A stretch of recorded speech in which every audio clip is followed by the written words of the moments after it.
Here's the rooster. Hey everybody, I'm Skip Elsheimer. Welcome to the AV Geeks Lunchtime Streaming Show. Somebody in the comments was mentioning that that was a Pathé film, but they didn't see the rooster at the beginning. And there it was at the end. We just watched The Crayfish and the Stickleback, a nature film. An early educational short. It wasn't necessarily shown or made to be shown in schools. It was kind of general audience interest. But interesting footage nonetheless. So we watch old 16mm films here, and I have quite a few. So let's watch this film about wind power, thanks to NASA.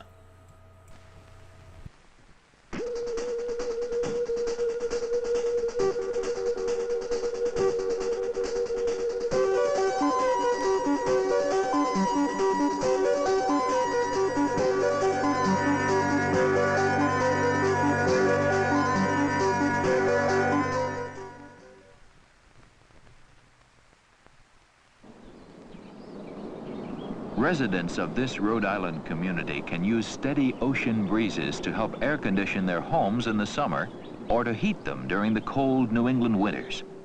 They'll do it with a 200,000-watt wind turbine generator. The place is Block Island, about 35 miles south of Providence. This is the third experimental 200,000-watt wind machine in a 5-year wind energy program, a joint project of the Department of Energy and NASA. This New England island, like all windmill sites, was chosen because of its consistently high winds. The generator will electrify up to 250 homes during the winter. That's half the permanent residences on the island. Until the windmill, Block Island used all diesel generators for electricity. But now, wind energy and diesel fuel will work together to power the island. Block Island's winds should make it possible for the generator to operate at an average year-round output of 100,000 watts an hour. Now, when we come to savings, it's directly proportional to the fuel.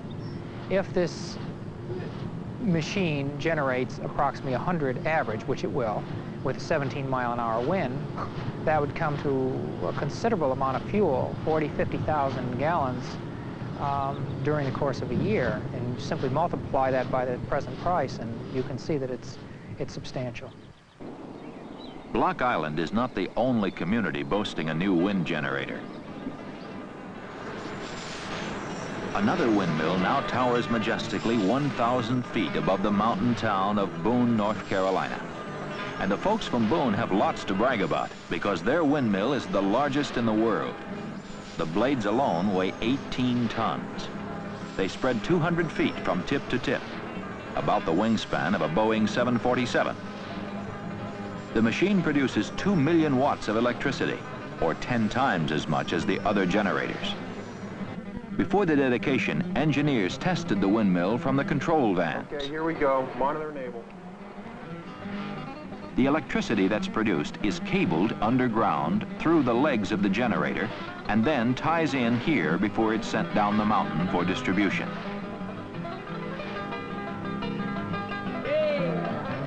Dedication Day was a big event in Boone. It was declared a town holiday, and everyone turned out to celebrate mountain style. It's you on my pillow in all of my dreams.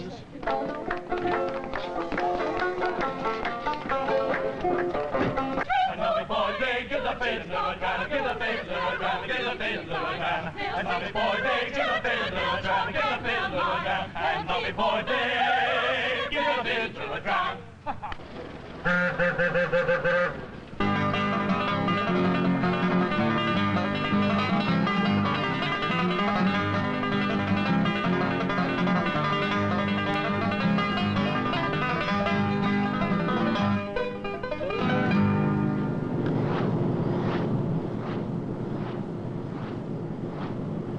Interest in wind energy is growing, and now that the cost of fossil fuel has increased and supplies have dwindled, engineers are once again turning to the wind as a potential source of renewable energy.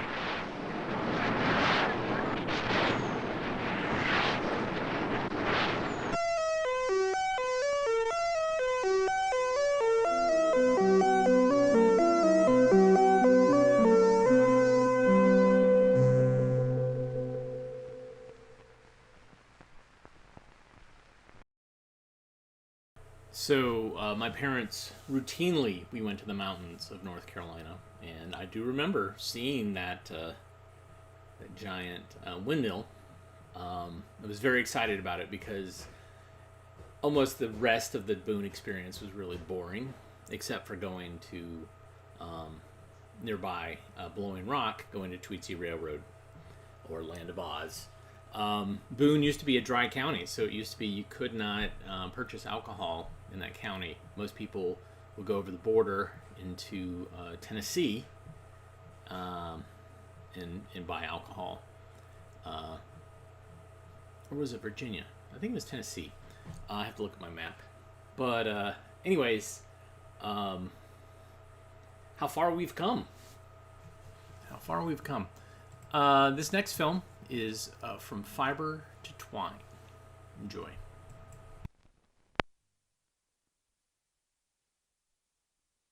Where the decorticating machine is located. The apparatus is simple and can be moved easily from place to place. By pulling the strips between steel knives, the pulp is scraped off and the clean fiber remains. These fibers are often 10 to 12 feet long. Native girls spread the moist fiber over wire racks where it dries and bleaches in the sun. When thoroughly dry, it's baled and carried to the seacoast where it's loaded for shipment. The henequen plant from which sisal fiber is obtained looks something like the century plant with which we are familiar. When the plants are 5 to 7 years old, cutting starts. Twice a year, 10 or 12 matured leaves are carefully cut off the lower part of each plant with a specially designed knife.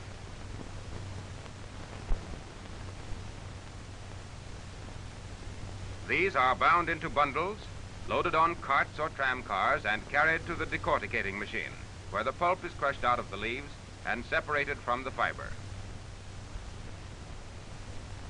The leaves go into one side and the fiber comes out the other, where it's gathered and spread evenly over wire racks.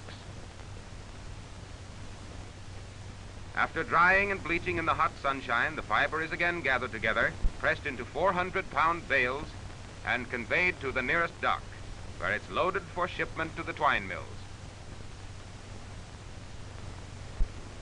In New Orleans, Chicago, and Hamilton, Canada, the fiber is unloaded from the boats and trucked directly into the Harvester Company's warehouses, where it's stored until needed. Every bale of fiber must pass the keen scrutiny of these inspectors before entering the mill. Here we start the combing process that continues through 8 similar operations until the finished twine is spun into the well-known big balls that we shall see later. The raw fiber is carefully separated and spread as it enters the first machine, and a special oil is added to increase the flexibility of the fibers and guard against damage by insects in the harvest field. The fiber is carried from slow-moving combs to fast ones, thus straightening the strands, much like currying a horse's tail. These big piles of fiber have come from the first combing machine and are being fed into the second. By the time the fiber emerges from the second and third machines, the insect-repelling oil has been thoroughly worked into it, and the fiber has become soft and flexible and looks like a big rope of taffy candy. Twine mill men call this stream of fiber the sliver. The operator is signaled when the pile attains a specific weight, which he verifies, so that piles of uniform size can be assembled for the next operation. As the slivers from matched piles of equal weight pass from one machine to another throughout 8 similar combing operations, the sliver becomes straighter and smoother, smaller and more flexible, until it's combed down to the right size for spinning into binder twine. Like little streams of water flowing down the hillside come these smooth slivers of fiber from the last combing machine, called the finisher. Coil upon coil, it is caught in these big barrels and taken to the spinning room. And here it is, the spinning room itself, with a battery of 100 spinning machines in a row. This is just one of many similar rooms devoted to the making of McCormick Deering twine. The barrels are taken off the coiled fiber, and these piles rapidly and automatically feed into the spinners. The work of each machine is checked every few minutes by expert operators. The sliver is pulled through one last series of combs, which straighten and separate the strands of fiber preparatory to the spinning, which consists of twisting the fiber 14 1/2 times to the foot and winding it rapidly on this whirling bobbin, which holds about 10 pounds of finished twine. The bobbins are taken to the balling machine, where the big ball starts to take form. It's a tight crisscross style of winding that makes up the McCormick Deering big ball, and it continues, as you see here, until the ball attains the correct weight when the machine stops automatically.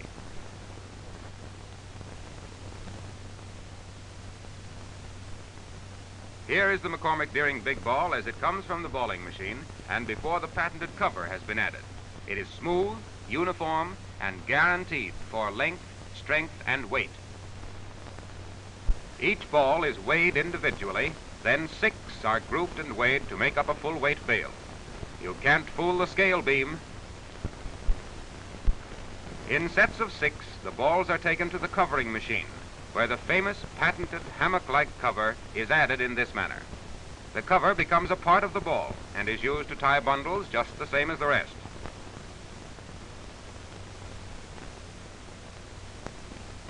It is this patented cover that identifies the genuine McCormick Deering big ball twine.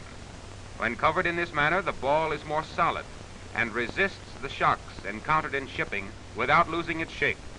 There's no raveling out of the ball and no snarling in the twine can. Here is exactly what we mean. The ball has been entirely drawn out, leaving only the cover. See how it holds up. There's no tangling or snarling as the cover itself leaves the twine can and passes through the nutter to tie bundles just the same as the rest of the ball. Throughout the manufacture of McCormick Deering twine, length, strength, and weight are constantly checked and inspected. After the twine is made, trained inspectors pick out balls at random to test for uniform quality and strength. When thin spots are found, they are marked and later subjected to this breaking test, which registers the force necessary to break the twine. It is by this method of inspection that a check is kept on the various spinning machines and quality maintained. Here is the man who cuts out that extra large sized potato or grain sack that you get with each bale of McCormick Deering twine. And this industrious seamstress would keep up with the best of the women folks as he sews up the bags. The finished bags pass through a typical printing press where they are labeled so that each brand of McCormick Deering twine can be identified.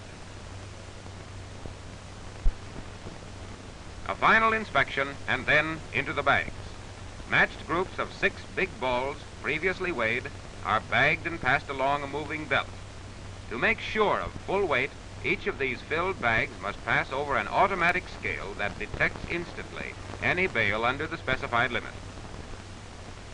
A glance at the pointer tells the operator whether the bale is heavy or light. From the automatic scale, the bag is passed to the sewing machine, which securely closes the top. The bags are still on the moving belt and are sewed automatically as they pass along.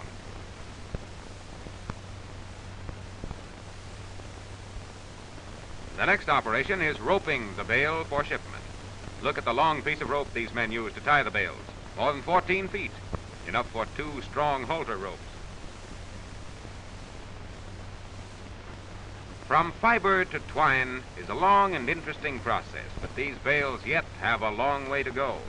By rail and by water, they are dispatched to every grain-growing country on earth. The spinning of McCormick Deering binder twine at a Century of Progress, the World's Fair in Chicago, was one of the most interesting exhibits to be found. A large crowd continually surrounded this display and besieged the operators with questions. Only the final operations of the twine mill were shown.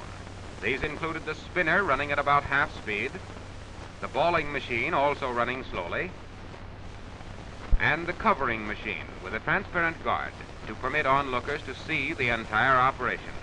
A testing device was included to show the tensile strength of the newly made twine. And the practical application was perhaps the most fascinating of all. A complete McCormick Deering binder head, operating automatically, tied knots all day long, just as they are tied in the harvest field. Polished steel arms took the place of bundles of grain, and the device worked at half speed so that everyone could see just how the knot tying mechanism works in the binder. And all this to provide the best of all binder twine to tie the crops that go to feed a hungry world.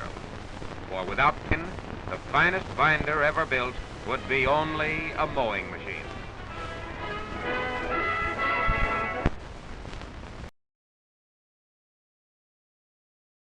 So this came from Oregon Archive, which ultimately the film itself came from Mogul Brothers. And I like how they tacked on, they are notorious for tacking on titles and the ends, and that one was obviously from something about spiders. They just kind of clipped and were like, well, we got to put the end on it, the end. Yeah, they just kind of, Mogul Brothers was like a film library where you could rent films, and I don't know if they were actually producing films, like taking 35 millimeter films and then shrinking them down to 16 and then distributing them, or what their deal was. But they played pretty fast and loose with stuff that was out there. So I find something and like the title on the can says such and such, and then there's a little tacked on title, and then I find out later like, oh no, really the name of that film is something totally different. That's kind of the way it is. Fast and loose, like I said. All right, so speaking of fast and loose, behind me I have a telecine, which is a machine that transfers films in real time, and I've got it set up, and this film is missing the beginning, and it's been kind of beat up, which tells me that maybe this was very popular with kids. It was shown a lot. It's called Ducks, so let's learn about ducks.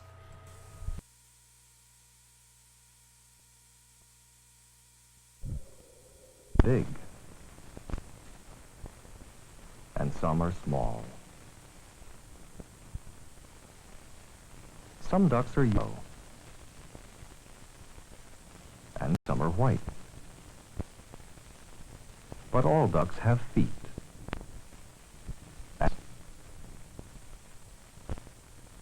and bills.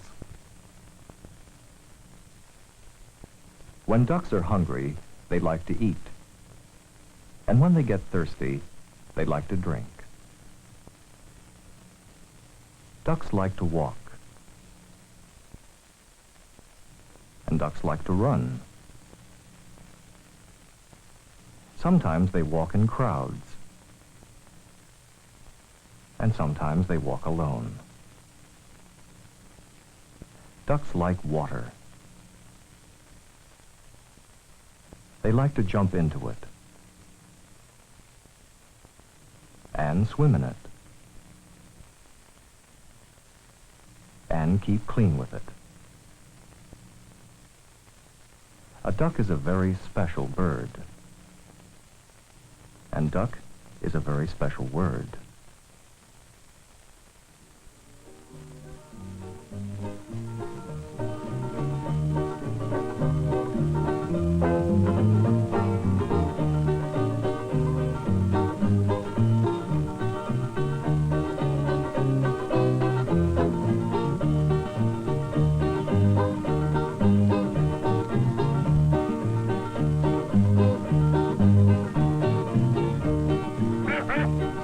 Ducks are big and ducks are small, ducks are short and ducks are tall. There are many kinds and colors, some are white and there are others brown or green or tan or yellow, yellow like this little fellow. These are Farmer Jones's ducks, these are white and yellow ducks. Duck is a word that stands for a bird that walks with little webbed feet, feathers on its back, and it talks with a quack to anyone it might meet. A bird has a beak and a duck has a bill with which he eats and drinks his fill. He waddles round the barnyard ground and pecks at food and lies around, and with his bill he drinks his fill of water that he seldom spills. Duck is a very special bird, and duck is a very special word. Duck is a word that stands for a bird that walks with little webbed feet. That is on its back and it talks with a quack to anyone it might meet. Waddle here and waddle there, ducks like waddling anywhere. Some like walking in a crowd while others walk alone and proudly. Some ducks like to walk behind other ducks that walk in line. Some ducks like to walk around in circles on the barnyard ground. Duck is a word that stands for a bird that walks with little webbed feet. Feathers on its back and it talks with a quack to anyone it might meet. Keeping clean is lots of fun for ducklings, ducks, and everyone. Always washed and clean and neat, and nicer birds you'll seldom meet. Their feathers are so clean and bright, they keep them clean both day and night. Ducks take baths like you and I, but ducks do not need towels to dry. Duck is a word that stands for a bird that walks with little webbed feet. Feathers on its back and it talks with a quack to anyone it might meet. When it comes to dinner time, ducks are always right on time, running to be first in line. No duck wants to be behind. Little ducklings eat beside other ducklings side by side. Bigger ducks get hungry too and eat just like their babies do. Duck is a word that stands for a bird that walks with little webbed feet. Feathers on its back and it talks with a quack to anyone it might be. Water is the favorite place for all the ducks to play. They like to jump and splash about and do so every day. They like to swim and paddle all around their little pond. And if their wings were strong enough, they like to go beyond. Duck is a word that stands for a bird that walks with little webbed feet. Feathers on its back and it talks with a quack to anyone it might meet.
Was also missing the end too. I don't know what happened, but that song was awesome. And thank you, some of you, for recommending this as a contender for the toe tapping tournament, where we vote on our top jingles, and then we confront the Found Footage Festival guys, and we take them down, which will happen in probably next April or sometime next spring.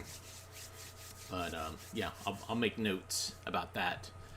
In the meantime, are your children safe? My children are safe.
Rachel? Rachel? When I take you out of your playpen, Rachel, I want to be certain that you stay away from the range because it's very hot. Understand? I think not. You see, Rachel is at that tender age when she is totally dependent on the protection, upon the care of someone else. With proper attention, she will mature, and education will supersede the need for protection.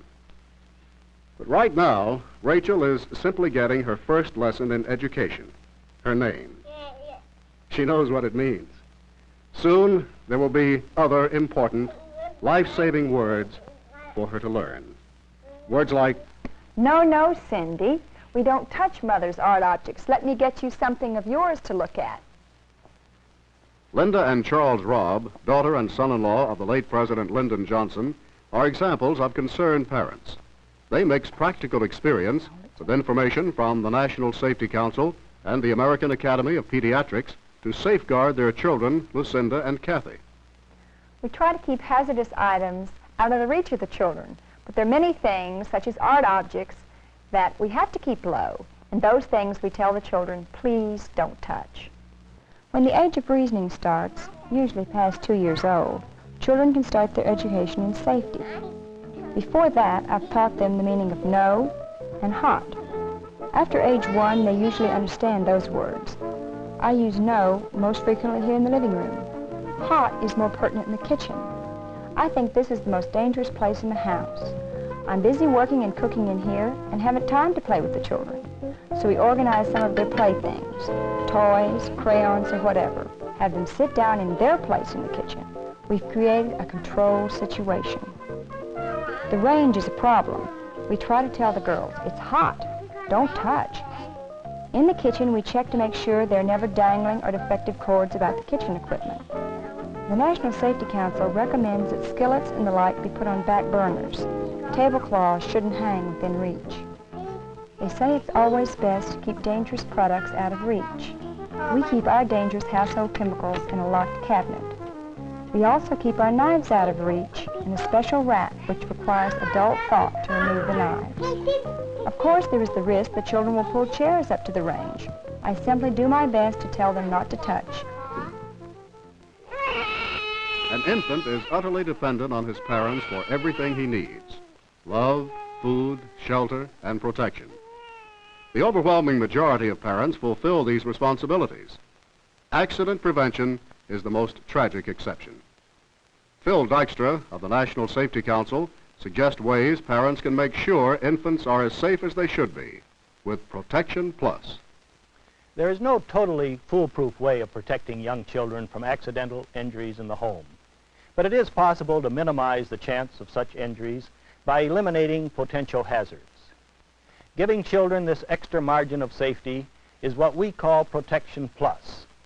For example, Protection Plus means covering electrical outlets so that children can't insert hairpins or other sharp objects into those openings and shock or burn themselves. It also means storing matches and cigarette lighters out of sight and out of reach of children. Gravity always seems to be tugging at the seat of a toddler's pants. Minor bumps and bruises are all part of his education. But as soon as he starts to climb, teach him the dangers that are involved. Keep the crib sides up. Never leave infants alone on beds or chairs. Install gates at the top and the bottom of stairways until the child has learned to negotiate the stairs in a safe manner. Ever notice how kids love to explore the house both with their hands and their mouths? Keep all poisonous products out of reach of tiny hands. Use only non-toxic paint on cribs, toys, and any other objects that children chew on. Be especially careful with safety pins. They are a common cause of infant injuries. Have a definite storage place for toys, and teach your children early to keep their toys in that place. Keep stairs and floors clear of tripping hazards. Make sure that all throw rugs have a non-skid backing. Protection Plus also means educating the child not to run in the house. He should be taught word association, such as the hot, which Mrs. Robb described. This helps your children respect your warnings. Remember, your kids will always be kids, but they'll grow up safely if you help them with Protection Plus. One way of protecting our girls is latching our doors. We have latches which are high enough so only Chuck and I can reach them. Aesthetically, the latches leave something to be desired, but it means that I can keep certain rooms closed off without worry. The downstairs is a relaxation and recreation area. Once when our girls were much younger, we had people over for dinner, and Lucinda managed to turn on a range. Because we never used it, we forgot it was a working range. We had left a wooden bucket on top. Fortunately, it didn't catch fire. The smell was something else. We immediately removed the knobs, and now if we want to turn this range on, we have to locate the knobs. Another dangerous area is the laundry area. Here again, we try to keep the dangerous objects high. The iron is kept out of reach and unplugged except when in use. We usually iron when the children are asleep or in school, and not here to touch and explore. The TV set rests on a platform well beyond the reach of curious hands. With the television raised, we don't have to worry about the girls pulling at the knobs or exploring the back of the set. In the children's room, I try to keep toys down at a play level so the children don't pull toys down on themselves. When the children were under 1 year old, we gave them squeak toys, sturdy, non-flammable rattles, washable stuffed dolls with embroidered eyes, colored balls, cups, or smooth, non-breakable objects to chew on. At age 1 or 2, we handed them rubber or washable squeak toys and soft stuffed dolls or animals. They started playing with blocks with rounded corners and push and pull toys with strings or rounded handles. Later, at the explorative age, 2 to 3, the girls had wooden animals, cars and wagons to push around, tip-proof kiddie cars and tricycles, large crayons, low rocking horses, and simple musical instruments. We avoided anything with sharp or rough edges or with removable parts. At ages 3 to 4, we introduced them to small brooms, toy telephones, dolls with simple wraparound clothing, doll buggies and furniture, dishes, miniature garden tools, trucks and tractors. We try to see that the toys are well made and won't break or splinter. We also try to avoid toys which are too heavy for the girls. Looking at this room full of toys makes me mindful of just how dependent we parents are on industry to take the initiative in making their products safe to handle. Why are children so susceptible to accidents? The predominant factor is the failure by most of us to recognize children's rapid physical and intellectual changes and to take basic precautions. Daniel Herson, president and chairman of the board of Acacia Mutual Life, describes the concern of one of America's life insurance companies about planning for the safety of our young. I and most of the employees of my company, and certainly the majority of our policy owners, are parents. So as parents, we can appreciate in a very real and a very personal way the tremendous help that we receive when we are able to prevent accidents occurring among our young children. Certainly, it's to the best interest and to the business interest of a life insurance company when we can prevent premature deaths and when we can extend and prolong the span of life. In our company, a mutual company, the policyholders are the owners of the business, and they benefit directly from the savings which occur when we are able to reduce accidents and to prolong the span of life. But our real concern arises from a basic need for the dissemination of much more public information on the prevention of accidents among our young children. The Robs, as young parents, are certainly an inspiration and remind me of when my boys were growing up. The American free enterprise system is today more tuned than ever to its social responsibilities. And certainly the prevention of accidents to our young is a part of that responsibility. My company's view is the same concern that those of us who are parents have, the safety and welfare of our own children. The physician is also concerned about eliminating senseless infant accidents. Physicians are taking an active interest in community accident prevention and education, working with women's clubs and many other community organizations. All this activity and concern, for what? Well, that Rachel might grow stronger and more independent, that she and the millions of other infants will grow older and rely more on their own education instead of constant adult protection. Robert Louis Stevenson said that youth is wholly experimental. He was right. There's an entire world waiting for young people to explore. Let's have the wisdom to anticipate our children's wants by removing potential hazards. We can provide the climate for them to mature in safety, free from fear of senseless oversight.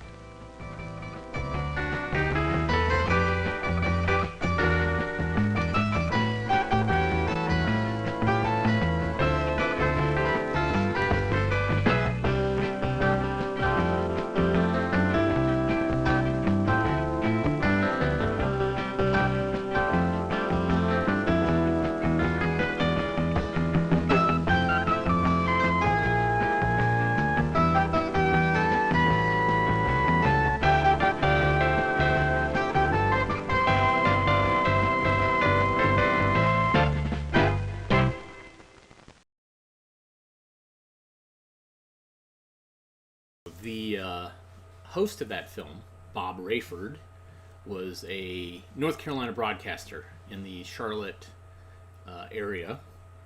So I knew him. He used to do little TV things on one of the local news shows. And Walter J. Klein, of course, is based in Charlotte. And this was one of those sponsored films, sponsored by a insurance company. And then, the film was paid for by the insurance company, and then this was distributed to TV stations and to schools and things like that, so that helped advertise for the insurance company. But Bob Rayford, has a very distinct voice, and I remember when I was in college, he actually appears as a newscaster in Handmaid's Tale, the film that was actually shot when it was a film before it was a TV show, that was shot in North Carolina. He appears as a conservative newscaster. And then, a couple years later, he started popping up on the John Boy and Billy radio show, also as a conservative newscaster, kind of doing a Rush Limbaugh-esque shtick, which I guess there were a lot of those out there. And so then if you look at the Wikipedia thing, he shows up in a bunch of films that were shot in North Carolina back when North Carolina was making a lot of films. So there you go. Bob Rayford. Let's see. What do we want to watch? Oh yeah, I got another film set up on the telecine behind me. This one was rescued from a dumpster, and somebody held on to it for a long time and then said, I don't have room for it, and he sent them to me. It's made by Gold Productions, and we've shown a couple of films from Gold Productions. Some of them were Air Force, some of them were that tire rigging demo film was Gold Productions, and this one, I'm not sure what it is, but because I haven't seen it, but I have a feeling this is for United Way, because they did another film for United Way, and this just feels like that's what it is. Anyways, let's see. Helping feel so good. Enjoy.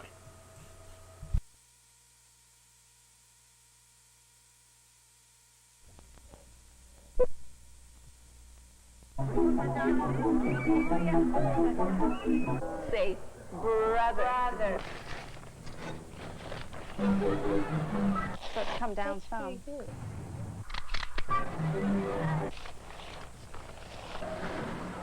This is the craziest thing I ever did.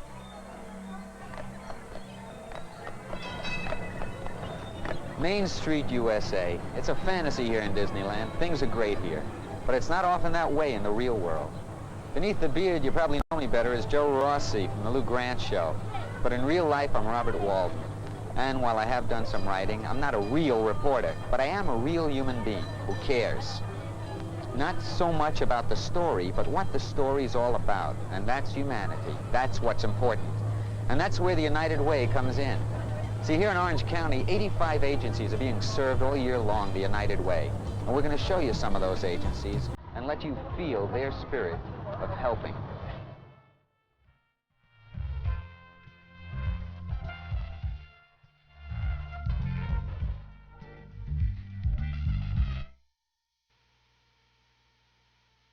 so good, but the copyright hammer makes it feel so bad. So I'm going to temporarily mute it.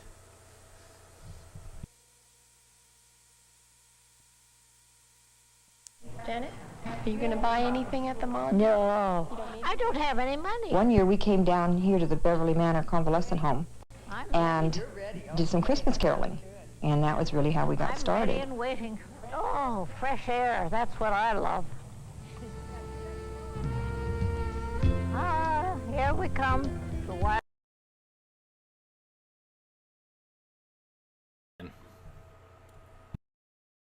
One of the things they do here quite regularly is to take these different senior citizens on different outings.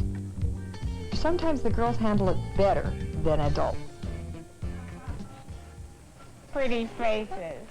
They really see a warm, needing side to the older senior citizen, and it's just a beautiful relationship. Goodwill Industries does much more than collect and sell reconditioned articles. They provide training in trades and work and adjustment experience to handicapped persons in the area.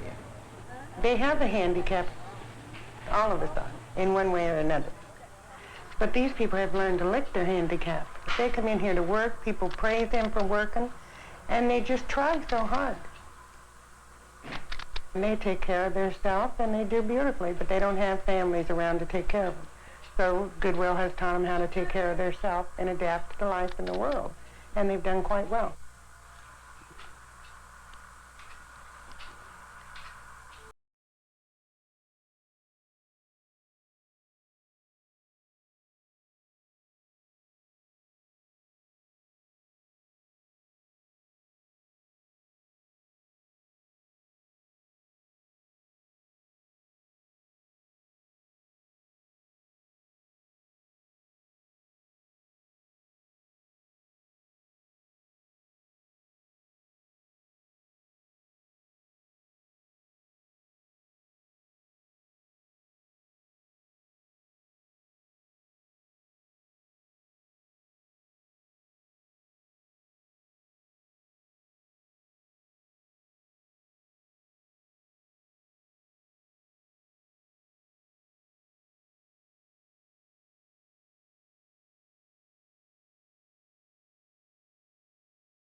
Swimming and gymnastics. United Way helps support the YMCA. What we have here is a normal everyday team workout. My name is Eric Will. I'm with the North Orange County YMCA Gymnastics. Training very hard and compete in meets with other clubs and even at the national level. Got it.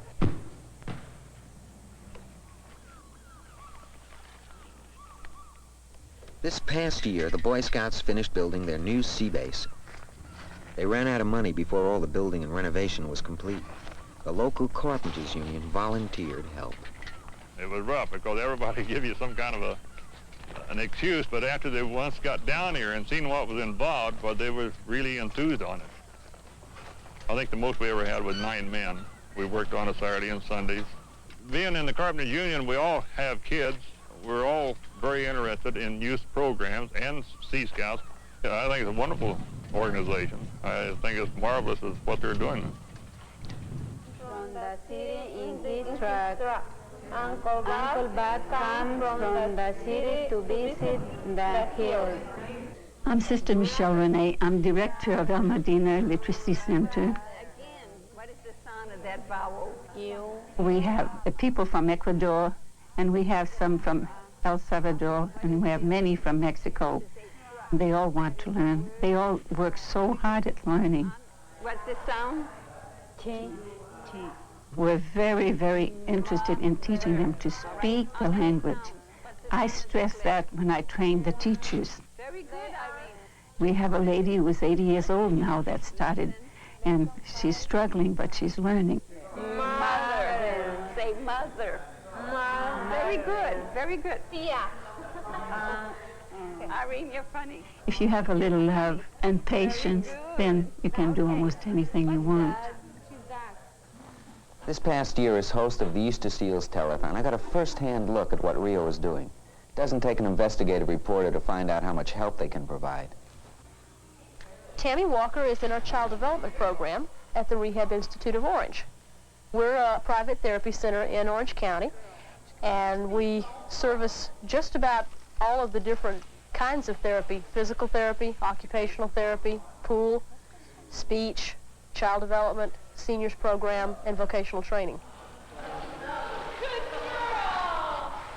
Good boy. Nicholas is finally doing an adaptive response versus just pure reflexes. One day everything's normal, the next day your whole way of life is done a complete change Now, around. the thing that I really like is now he's attempting to bring his I'm head Doug up to Miller, headline. and I'm the And father even of when I Nicholas. push him in this direction now, You name it, he had. Besides being premature, he had a ventricle bleed in his brain. He had heart problems, kidney problems. I see what my wife goes through because she has him all day. The father can escape. He can go to work and get his mind somewhere else, but you're still thinking about it. It's a part of life. You have your ups and you have your downs. And with Nicholas, it's a day-by-day situation. Rock your baby. We're very fortunate in having the senior program here. We not only had the evaluation of our disabilities, but we had the friendship and the support and the feeling that, well, we're not alone being disabled. Oh, yeah, shake your hands real good first. Shake. We've all had experiences that we want to forget. And we don't talk about our feelings. We just laugh about them, which is the best thing to do. Grin. Picture frame. Hold it. Even if the United Way reaches this year's goal, the fantasy ends and reality begins. The 85 agencies have a combined budget in the millions of dollars. But even with all their projected income, including the 20% from United Way, they'll still be at least $5 million short. Today, funding is often just not available. So we of the private sector have got to get involved. By helping, you can be assured of responsible allocations of funds and know that the biggest share of your dollar is getting to the agency. This year's General Campaign Chairman, Maury DeWald. The United Way has an allocation committee which will actually review the needs of each member agency as well as prospective member agencies. I think you'd be quite amazed at the efficiency with which United Way is run. Each agency is audited. They're vitally interested in the future and the success and the overall growth of a place called Orange County. So that's where we stand. Why not get involved? Helping feels good.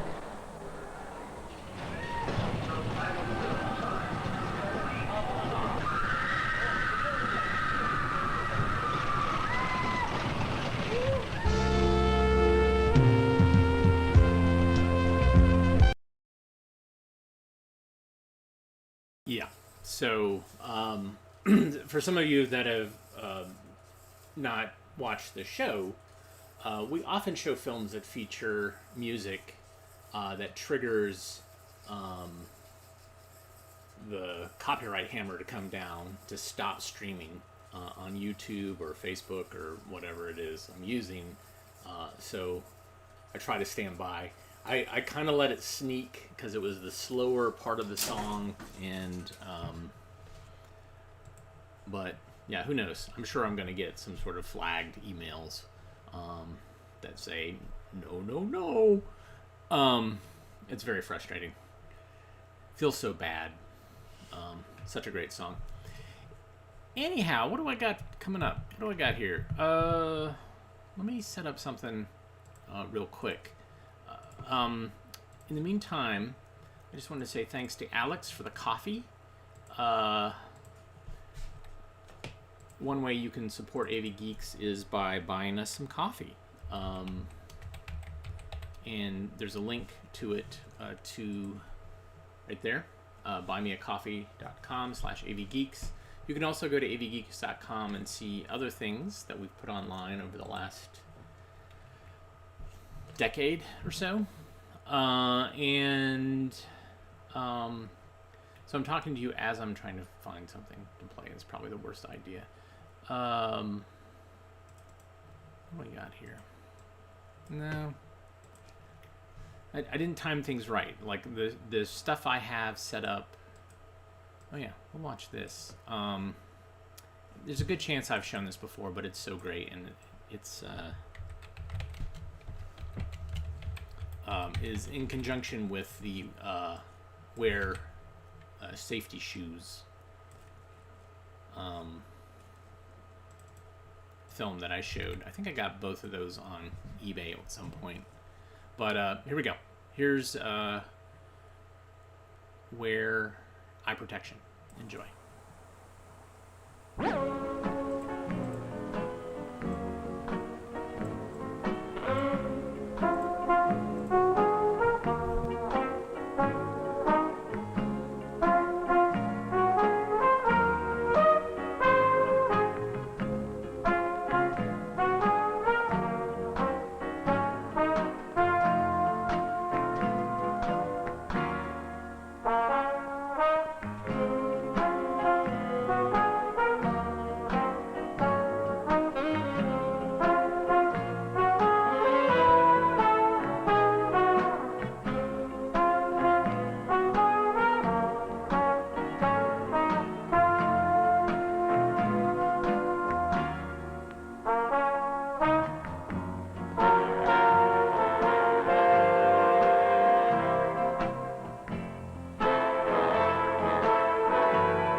Woo.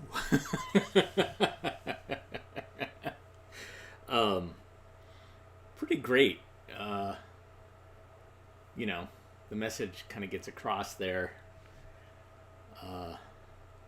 And you know, I think last when I showed the wear safety shoes one, someone was like, "Why do they have a woman, you know, wearing the safety shoes? Like, shouldn't this be for men?" And it's like, no. The point is, you want to get the men's attention, so you have an attractive young lady who's modeling the behavior that you want